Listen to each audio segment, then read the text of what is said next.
Poisons have always felt a little lackluster to me in D&D. Each one of them has an associated type, and once the activation condition is met, the victim needs to make a save or suffer the effects of the poison. And then the train ends there. A bit too simple to be any real fun. Granted, most of the poisons have other side effects that keep them fresh, but it still doesn't really feel like enough to keep me coming back. And I know a lot of people share that sentiment. Welcome back to Table Technician, y'all. In this episode, I'm going to go over a couple new mechanics that will hopefully liven up poisons for all of you. First up, I like the concept of poisons that take effect in multiple stages. Should the victim fail to save, maybe nothing apparent happens at first, but an hour later, they begin to notice strange bumps or colorations on their body. 3 hours after that, the poison begins to take effect for realsies, tacking on the poison condition. Finally, 2 hours later, they begin to suffer the additional effects the poison had.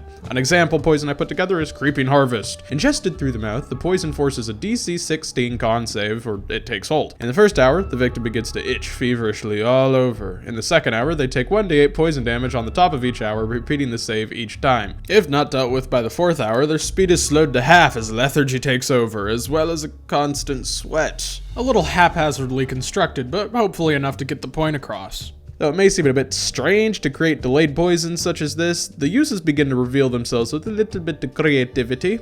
Or maybe the delay isn't intentional, maybe it's a byproduct of poor potioneering checks. This ties in with the next mechanic suggestion. New crafting! Crafting poisons in D&D as it stands right now simply consists of spending some time and a check to produce the desired poison or harvest the proper ingredient.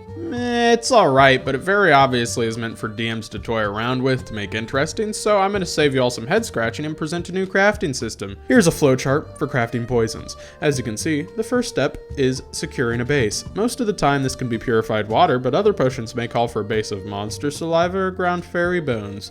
The base dictates its delivery method, but could also dictate its detectability. The second step is securing its poisoning agent. This ingredient determines the save DC of the poison. A higher quality, rarer ingredient equals a higher DC. A more common agent equals a lower DC. Of course, the DC also may change depending on the overall brewing check, but that's up to the DM.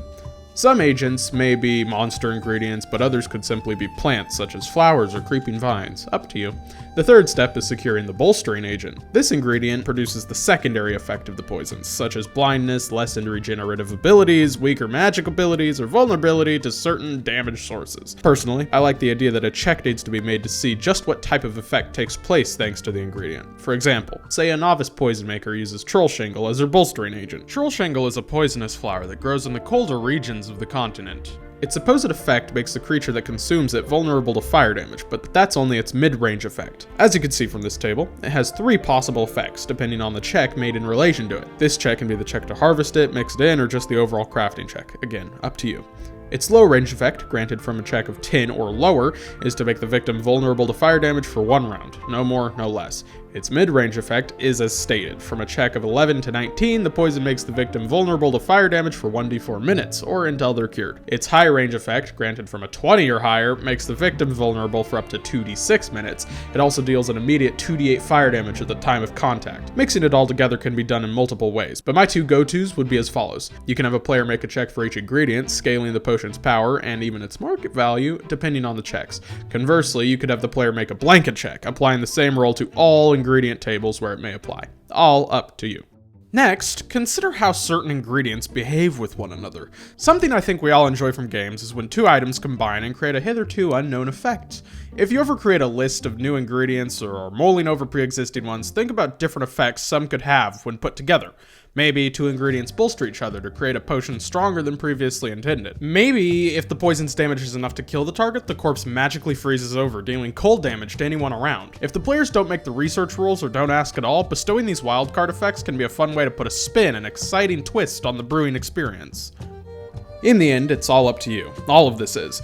That's the whole point of this series. You can either take it as it is or play around with the ideas in these videos until you think they're perfect. That being said, I hope you enjoyed this video and found some of the material inspirational at the very least. Now, I know a lot of people's gripes are less with the mechanics of poisons and more with the underwhelming effects, which is why I'm going to put together a list of new ingredients to go along with the new crafting mechanic.